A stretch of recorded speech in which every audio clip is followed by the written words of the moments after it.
Okay, some quick mastering. The simple things that we need to manage these days when doing mastering is that we need to have a good gain structure. So for this particular track, we're trying to get our master levels to be hovering in, the top of the orange here. We want to sort of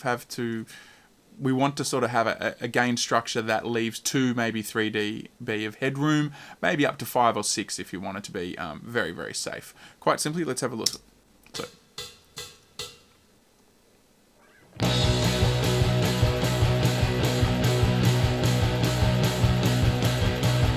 I'm going to find the loudest section in the song as well to try and make sure that we're not peaking out at any stage.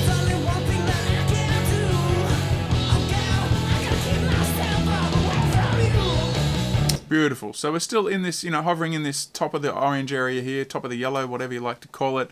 We're in a happy place. The other thing that we need to prepare before we start bouncing down this track is that our markers, or at least our selection markers, are a great thing to do this. Have at least a breath at the start, and at the opposite end that you have about a second after all the audio finishes. So you make sure you don't have any pops and clicks at the beginning and the end. Fades need to be everywhere. So quite simply, I have an EQ that I will often chuck on a mix. I sometimes give it a bit of a treble boost sort of thing just to bring out some spice in the end, depending. You've got to EQ your track to make sure it sounds good, and that is depending on what the source material is.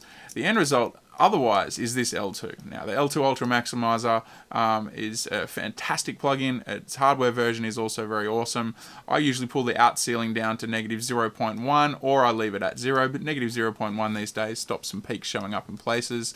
This dithering that we have over on the side here, I usually try and switch this off these days because I do all my dithering or converting to AAC afterwards without worrying about doing it here. So if we switch that off, we then just need to play with this threshold, which is the simple answer for that. So hit play on our track.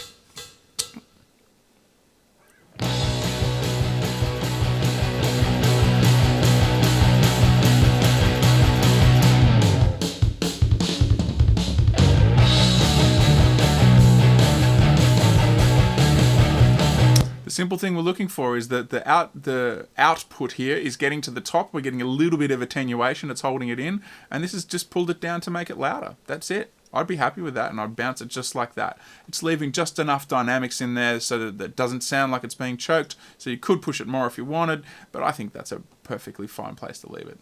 Too easy. Whack an L2 on. Make sure that your markers and whatnot are in the right spot. EQ it if you need to, and you're done.